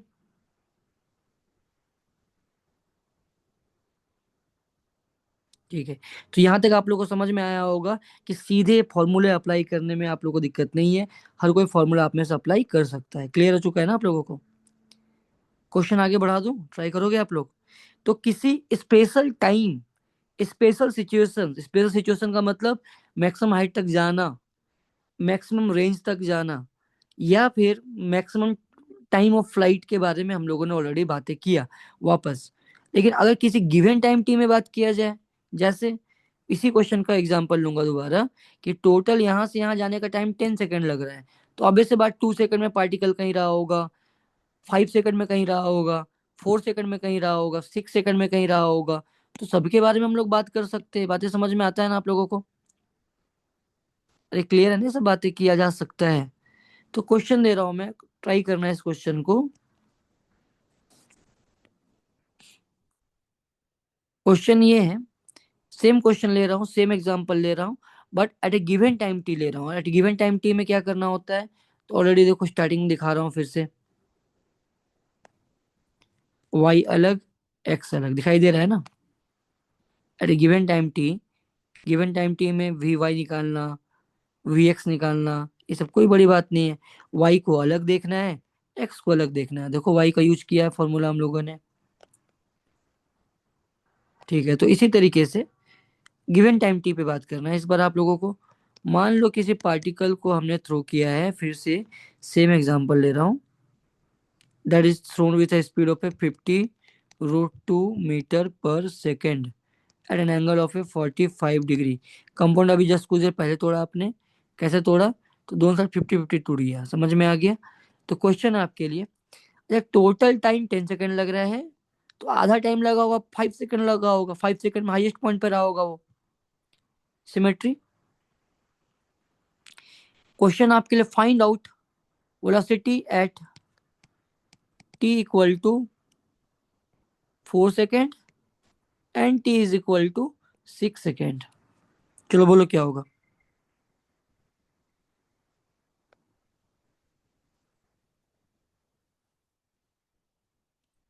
2G फॉर्मूला कैसे निकाल ले टोटल सर।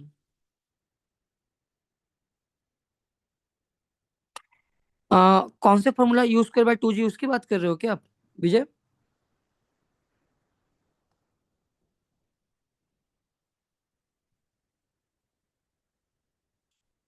ये यू स्क्वायर बाई 2G जो फॉर्मूला है विजय, ये हम लोगों ने 3 नवंबर के क्लास में पढ़ा था, जब किसी पार्टिकल को ऊपर थ्रो करते थे, सिर्फ वर्टिकल में थ्रो करते थे। तो ये हमने अभी से 3-4 लेक्चर पहले हम लोगों ने सिर्फ यही बातें कर रखा था। वो लेक्चर भी मैंने लिया था कि किसी पार्टिकल को ऊपर थ्रो करते हैं तो कहाँ तक जाता है, कैसे जाता है, फिर नीचे आता है। तो यहाँ से हम लोगों ने ये सब फॉर्मूले को उस समय ड्राइव किया था। तो आज के लेक्चर में मैंने इस फॉर्मूले को आपको पहले याद कराया कि हाँ हम लोगों ने इसके बारे में कभी बात किया था, समझ में आया। अब आया कैसे, तो देखो आने के लिए बहुत सिंपल सा क्वेश्चन है, भी वाई का वैल्यू क्या रहा होगा, जीरो रहा होगा। जैसे भी वाई जीरो रहा होगा तो वाई का मैक्सिमम वैल्यू निकाल ही सकते हैं हम लोग। तो थर्ड इक्वेशन ऑफ मोशन को भी यूज करोगे तो ये फॉर्मूला आ जाएगा, जब हमने फॉर्मूला निकाला था। ये 3rd या 4th नवंबर का लेक्चर था, उस समय की बात है ये। इसलिए उस फॉर्मूले को मैंने डायरेक्टली यूज किया है, जो हमने पहले निकाल रखा था। समझ में आ गया कि विजय आपको भी?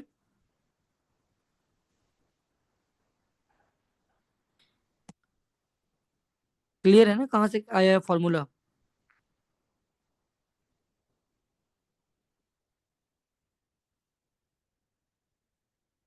ठीक, बस उस फॉर्मूले को देख लेना और पुराने नोट्स को देख लेना, नोट्स मैंने शेयर कर दिया था आप लोगों को। ठीक है, उस नोट्स को एक बार जरूर देखना। ठीक है, तो ठीक है, इस क्वेश्चन को सॉल्व करो इस बार। इस बार मैंने मैक्सिमम हाइट नहीं पूछा है, eight a given time T पे पूछा है, 4 सेकंड 6 सेकंड पे। Find out velocity at T 4 second T 6 second, बोलो क्या होगा।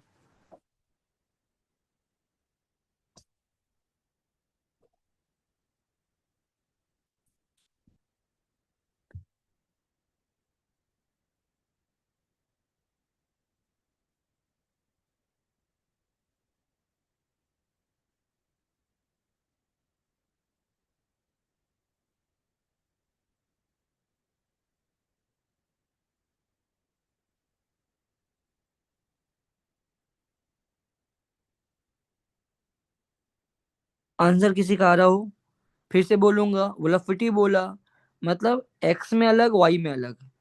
एक्स में स्पीड चेंज होगा या सेम रहेगा, जरा सोचो। एक्स में स्पीड चेंज होगा या सेम रहेगा?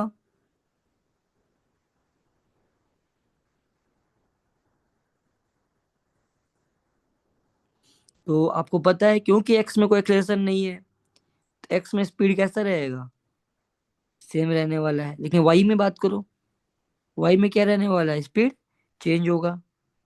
तो क्या होगा, फॉर्मूला याद है ना, फॉर्मूला क्या हुआ करता था, v y equal to u I minus g t. तो ट्राई करो एक बार।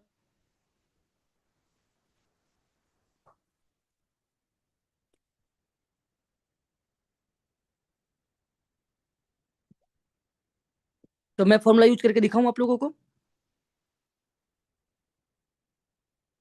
ठीक है, जो देखना है एक बार मुझे सॉल्व करते हुए देखना। देखो आप लोग को दिख रहा होगा बार बार मैं एक ही स्टेप को रिपीट कर रहा हूँ। स्टेप क्या है, स्टेप है कंपोनेंट को तोड़ो। सबसे पहला step, step number 1, break the component along x and y.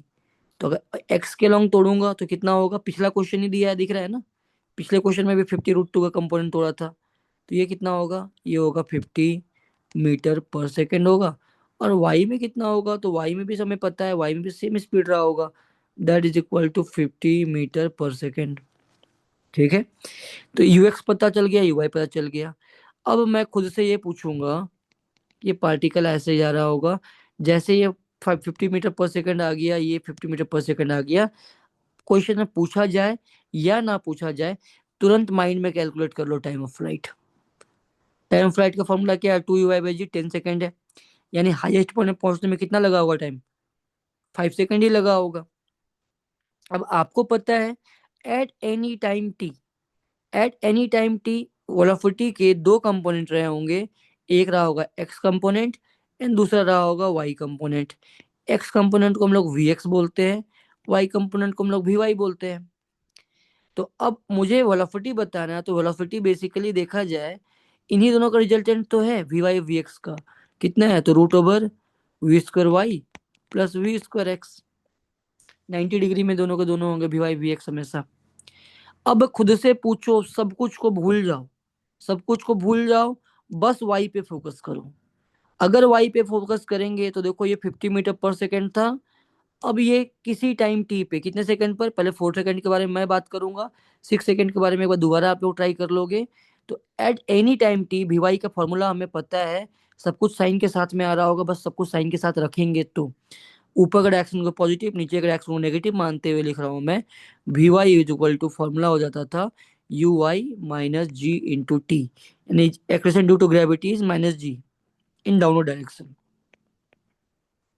तो v y equal to you y minus g t, and v x is equal to क्या होगा, v x is equal to u x plus a x into t, क्योंकि x का value 0 है। तो we x equal to क्या रहा होगा, comment करो, यू एक्स रहा होगा। तो आपको वी वाई भी समझ में आ गया कैसे यूज निकालना है, और साथ साथ में वी एक्स भी समझ में आ गया कि वो तो यू एक्स के बराबर ही है। और यू एक्स का वैल्यू कितना था, तो वो 50 था, तो वी एक्स का वैल्यू फाइनली कितना रहने वाला, 50। यानी 50-50 में 50% काम तो आपने कर लिया, वी एक्स निकाल लिया, that is equal to 50 metre पर सेकेंड। बट अगर वी वाई निकालना है तो फॉर्मूला लगाते हैं हम लोग, यू वाई का वैल्यू कितना है 50 माइनस जी का वैल्यू 10, टी का वैल्यू कितना है, तो टी का वैल्यू, पहला क्वेश्चन सॉल्व कर रहा हूँ मैं, तो लेट सपोज 4 सेकेंड है। तो क्या यहाँ से वी वाई बता सकते हैं ना, वी वाई का वैल्यू कितना होगा, 10 4 तो ये हो जाएगा आपका 10 मीटर पर सेकेंड। समझ में आ गया क्या पहला केस आप लोगों को। और अगर सेकंड केस की बात करूंगा मैं, तो वी एक्स तो चेंज होगा नहीं, वी एक्स का वैल्यू कितना रहने वाला, 50 मीटर पर सेकेंड ही रहने वाला है। लेकिन वी वाई की बात करूंगा मैं, तो वी वाई क्या होगा, 50 - 10 इंटू, सेकेंड क्वेश्चन बोलो टाइम का वैल्यू क्या रखूंगा मैं, पहला क्वेश्चन में 4 सेकेंड था, सेकंड क्वेश्चन में टी का वैल्यू कितना दे रखा है, 6 सेकेंड दे रखा है। जा चेक करते हैं कितना है आंसर, माइनस। अच्छा माइनस का मतलब क्या हुआ, जरा कमेंट करो, माइनस का मतलब हुआ 10 मीटर पर सेकेंड इन डाउनवर्ड डायरेक्शन। समझ में आ गया, तो वी वाई समझ में आ गया, वी एक्स समझ में आ गया। कितनों को v y v x clear हो चुका है, एंड्रेस करना या रिप्लाई कर देना, नहीं समझ में आया तो चैट मैसेज कर दो कि सर थोड़ा सा रह गया। वी वाई वी एक्स समझ में आ गया क्या आप लोगों को भी।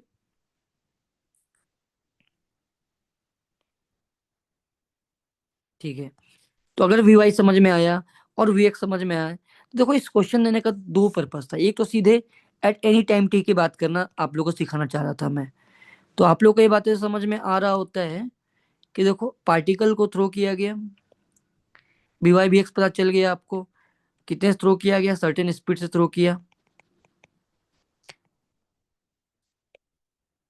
तो जब 4 सेकंड की बात की गई थी, वापस उस डायग्राम में बना रहा हूँ, तो उस समय वी वाई 10 मीटर पर सेकेंड आया, मतलब पार्टिकल ऊपर जा रही थी या नीचे जा रही थी, जरा सोचो, +10 में पार्टिकल किधर जा रही थी, जरा कमेंट करो, 4 सेकंड में ऊपर जा रही थी।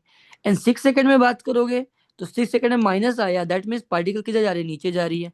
जो कि लॉजिक से भी समझ में आता होना चाहिए, कैसे, तो टाइम ऑफ फ्लाइट आपने निकाला था सेम क्वेश्चन के लिए, 10 सेकंड। देखो time of flight is 10 second, already हमने निकाल रखा था टाइम ऑफ फ्लाइट पिछले वाले क्वेश्चन में। देखो अगर टाइम ऑफ फ्लाइट 10 सेकंड में है, तो 50% जाने में कितना टाइम लगा होगा, ये लगा होगा T/2। 5 सेकंड लगा होगा। तो ये बोला गया 4 सेकंड, तो 4 सेकंड में ऊपर की ओर स्पीड 10 है और ये स्पीड हमारी कितनी है 50। सिमिलरली ये कब की बात है, ये बात है t=4 सेकंड की बात है। सिमिलरली t=6 सेकंड में बात की गई, तो x वाला स्पीड तो चेंज होता नहीं, हमें पता ही है क्योंकि x में कोई एक्सेलेरेशन है नहीं। लेकिन y में स्पीड भी सेम ही आ रहा है बट डायरेक्शन अपोजिट आ रहा है, आंसर के हिसाब से 10। तो ये तो हमने निकालने के लिए बोला था, हमने निकाल लिया। रफ फिटी निकालना कोई बड़ी बात नहीं, इन दोनों का क्या करोगे आप, रिजल्टेंट करोगे।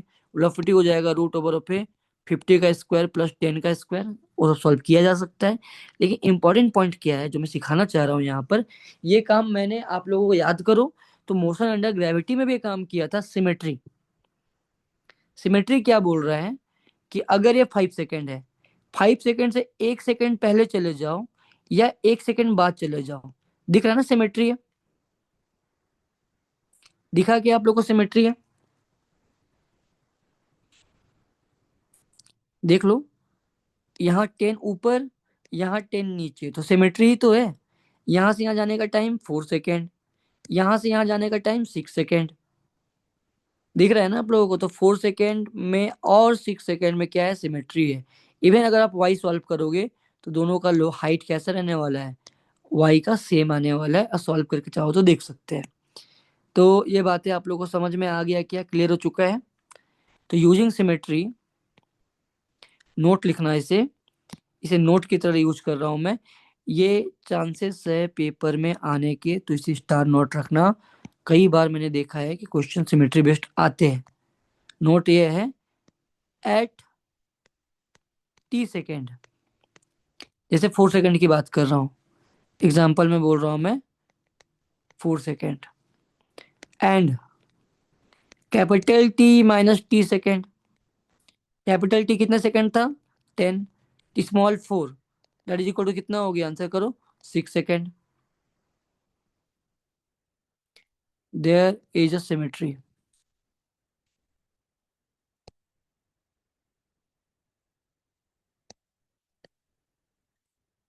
There is a symmetry.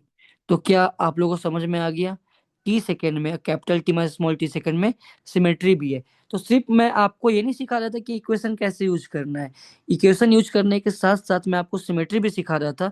कितनों को दिखाई दे रहा है कि हाँ सर सिमेट्री तो दिखाई दे रहा है हमें यहाँ पर, सिमेट्री दिख गया क्या आप लोगों को भी। संगम, कृष्णा, शालिनी, एच धमा, बोलो, समझ में आ चुका है आप लोगों को। विजय,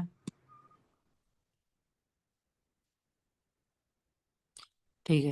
तो ये समझ में आ गया कि सिमेट्री, यानी अगर क्वेश्चन पूछा जाए कि particle crosses a certain height at this second and this second, what is the time of flight, तो समझ में आता है कि सर्टेन हाइट को क्रॉस कर रहा होगा, तो सिमेट्रिकल लोकेशन, सिमेट्रिकल चीजों में क्रॉस कर रहा होगा। एक थोड़ा सा क्वेश्चन पूछ रहा हूँ, ट्राई करोगे क्या आप लोग, कोशिश करना एक बार। तो यहाँ तक समझ में आ गया ना कि सिमेट्री भी समझ में आ गया, और साथ ही साथ जो मेन क्वेश्चन था velocity at any time T निकालना, तो वी वाई और वी एक्स निकालना भी आप लोगों को समझ में आ गया है। एक्स तो चेंज हो नहीं रहा है, जो भी चेंज होगा क्या चेंज होगा, वी वाई। तो वी वाई तो आपने ऑलरेडी निकाल ही रखा है। ऐसे क्वेश्चन दे रहा हूं मैं, सिमेट्री से सॉल्व करना है।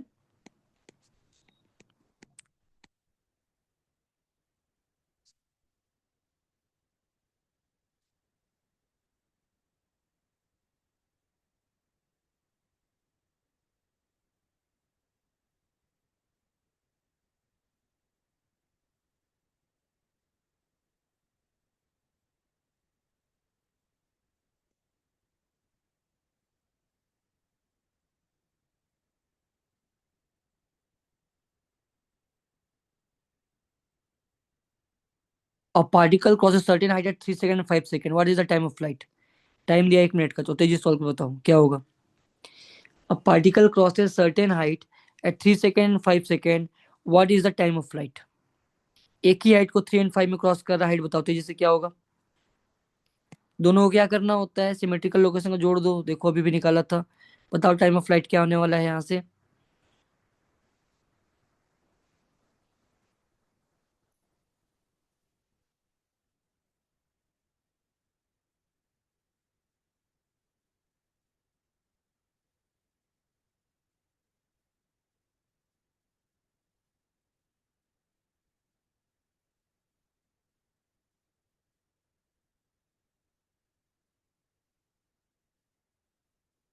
सिमेट्री यूज करो। सिमेट्री कैसे यूज करेंगे? 3 सेकेंड एंड 5 सेकेंड में क्रॉस कर रहा है।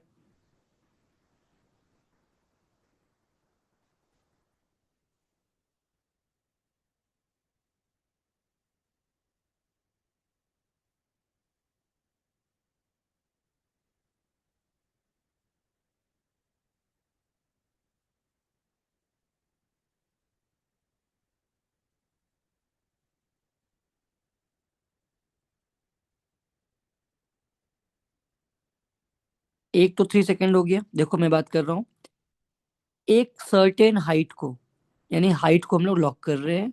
लेट सपोज इस हाइट की बात की जा रही है, समझ में आ गया ना? इस हाइट को अगर हम लोग लॉक कर दे,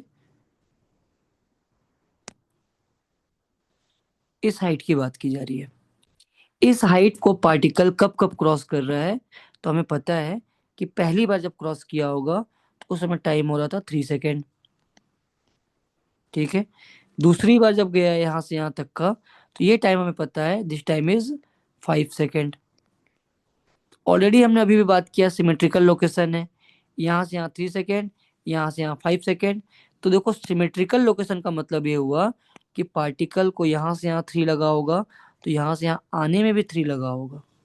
तो ये टाइम कितना रहा होगा? ये टाइम भी रहा होगा आप लोगों का 3 सेकेंड रहा होगा। तो टाइम ऑफ फ्लाइट कितना रहा होगा, जरा बता दो आप लोग यार। टाइम ऑफ फ्लाइट कितना हो जाएगा? 3 + 5 that is equal to 8 second. तो समझ में आ गया क्या आप लोगों को टाइम ऑफ फ्लाइट? तो सिंपल सा, अगर किसी सर्टेन हाइट को 3 सेकेंड समथिंग सेकेंड में क्रॉस कर रहा है, तो अभी भी हमने बात किया ही था, यहाँ भी क्वेश्चन देखो सॉल्व किया ही था हम लोगों ने। सॉल्व करने में हमें समझ भी आ रहा था कुछ ऐसा हो रहा होगा। यहाँ भी हमें समझ में आया total time of flight 10 second था, तो 4 + 6 10 होता है। सिमिलरली अगर सर्टेन हाइट को 3 और 5 में ऐड क्रॉस कर रहा है, तो 3 + 5 का वैल्यू क्या होता है? 8 होता है। लॉजिक भी लगाया कि अगर जो टाइम यहाँ से यहाँ लग रहा होगा, सेम टाइम यहाँ से यहाँ लग रहा होगा, तो जब यहाँ से यहाँ तक 5 सेकेंड और यहाँ से यहाँ तक 3 सेकेंड, तो टोटल टाइम ऑफ फ्लाइट कितना होने वाला है? That is equal to 3 + 5 and that is equal to 8 second. तो क्या आप लोगों को प्रोजेक्टाइल का बेसिक समझ में आ गया कि कैसे यूज किया जाता है प्रोजेक्टाइल क्वेश्चन? क्लियर हो गया है? किसी को डाउट? ये सर्टेन हाइट वाले क्वेश्चन इंपॉर्टेंट रहने वाले हैं, तो अच्छे से देखना इस क्वेश्चंस को। 2 सेकेंड। 2 सेकेंड कैसे होगा विजय? 2 सेकेंड जब 3 सेकेंड में क्रॉस ही कर रहा है वो, तो 2 सेकेंड कैसे पॉसिबल है? ठीक है, समझ में आ गया? क्लियर है? ठीक है। तो लास्ट क्वेश्चन है, इस क्वेश्चन को ट्राई करो, फिर आज का क्लास का ओवर रहेगा। ठीक है। Last question.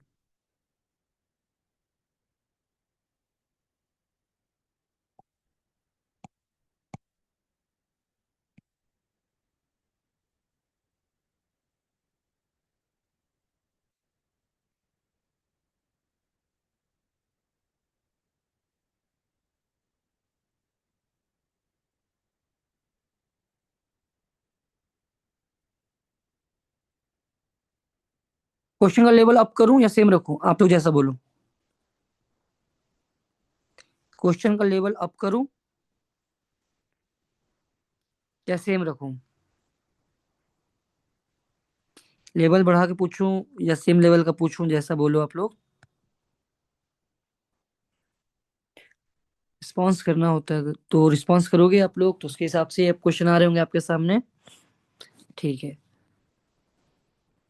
चलो लास्ट क्वेश्चन है, चलो तो कोई बात नहीं, एक बेसिक लेवल के क्वेश्चन दोबारा पूछ लेता हूँ। इस बार चाहूंगा तेजी तेजी से आंसर करना आप लोग।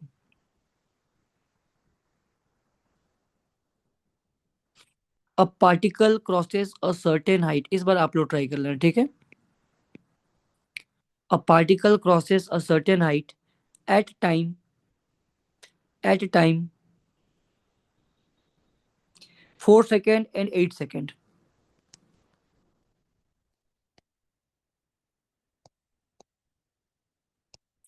What is the time of flight?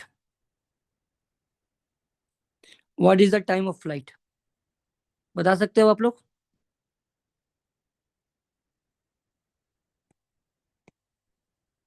देख कर बोलो, तेजी से आंसर करो।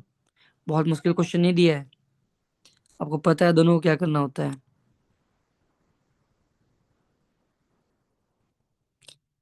A particle crosses certain height at 4 second and 8 second. What is the time of flight? Capital T का वैल्यू पूछा है मैंने आप लोगों से।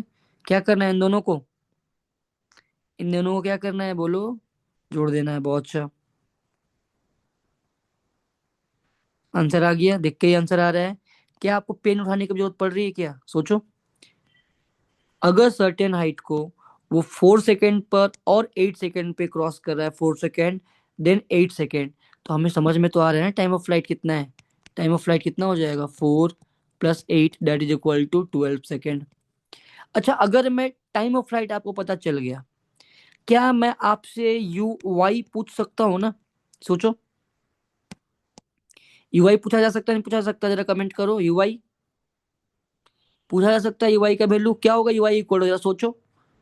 2 u y/g का वैल्यू आपने निकाला है, दैट इज इक्वल टू 12 हो गया। तो यू आई का वैल्यू कितना हो जाएगा? यू आई का वैल्यू हो जाएगा 12 इंटू जी का value 10 divide by 2 that is equal to 60 metre पर सेकेंड। और एक बार यू आई आ गया, कितने लोग एच मैक्स भी बता सकते हैं क्वेश्चन के हिसाब से? हैंड रेज करना। कितने लोग एच मैक्स निकाल सकते हैं इसके बाद में? हर कोई निकाल सकता है आप में से एच मैक्स इसके बाद में? माना है कि पूछा नहीं है क्वेश्चन मैंने आप लोगों से, लेकिन मैंने आपसे ये बोला कि आप में से हर टाइम ऑफ फ्लाइट अगर कोई बता सकता है, हर कोई टाइम ऑफ फ्लाइट के लिए क्या करना है? सर्टेन हाइट को क्रॉस करता है। ध्यान रखना है, क्वेश्चन ही अपने आप में बहुत इंपॉर्टेंट है। टॉपिक की बात छोड़ दो, ये क्वेश्चन भी बहुत ज्यादा इंपॉर्टेंट रहने वाला है आपके नीट के एग्जाम के लिए एंड मेंस के एग्जाम के लिए, दोनों के लिए बहुत इंपॉर्टेंट रहने वाला है। तो time of flight equal to 4 + 8 equal to 12 second आप लोग को समझ में आ गया। अब मेरा क्वेश्चन आपसे ये है, चैप्टर में स्टार्टिंग में आते हैं, टाइम ऑफ फ्लाइट का फॉर्मूला एक ही तो फॉर्मूला दिया है, 2u/g। तो यू आई निकाला जा सकता है ना क्वेश्चन के हिसाब से। और एक बार यू आई आ गया तो एच मैक्स बताना भी कोई बड़ी बात नहीं है। एच मैक्स इक्वल टू क्या हो जाएगा? u² y divide by 2g y। समझ में आ गया क्या? यहाँ तक क्लियर है आप लोगों को? बोलो। निकाला जा सकता है ना उसे भी? ठीक है, तो आज का लेक्चर मैं यहीं तक रहने देता हूँ आप लोगों का। नेक्स्ट लेक्चर में हमारी मुलाकात होगी। और ये नोट्स आप लोगों से बहुत बढ़िया, यानी लोग आंसर तो आप लोग कर रहे होते हो यार, फास्ट कर रहे होते हो बहुत। कई सारे मैं स्टूडेंट को देखता हूँ आंसर निकालते हैं लेकिन रिप्लाई नहीं आता उनका। रिप्लाई करोगे तो क्या होगा ना कि टीचर को पता चल जाता है कि अच्छा तेजी से चलना होता है। फिर और अच्छे लेवल पे क्वेश्चन में टीचर ले जाता है आप लोगों को। और जितने अच्छे लेवल के क्वेश्चन अटेम्प्ट लोगे, उतना ज्यादा फायदा आपको मिलने वाला है अभी। ठीक है, तो 11th की स्टार्टिंग में भी आप लोग कोशिश करो लेवल को थोड़ा सा अप रखने के लिए। थोड़ा सा एनसीईआरटी अच्छे से कंप्लीट होना चाहिए, एचसी और में आप लोग कंप्लीट रहना चाहिए आप लोगों का।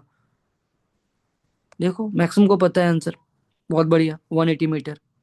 हिंट खाली किया, आंसर देखो लोगों का आने स्टार्ट हो गया। तो यही चाहिए था मुझे। ठीक है, और बहुत बढ़िया आप लोगों को मेरे पास आंसर आ रहा है, मतलब आप लोगों को तो समझ में आ चुका है चीजें। तो ठीक है, तो लेक्चर क्लियर हो चुका है आप लोगों को आज का। बहुत बढ़िया विजय, लेक्चर क्लियर हो गया है बड़ी। तो आज का लेक्चर यहीं तक रहने देता हूँ मैं।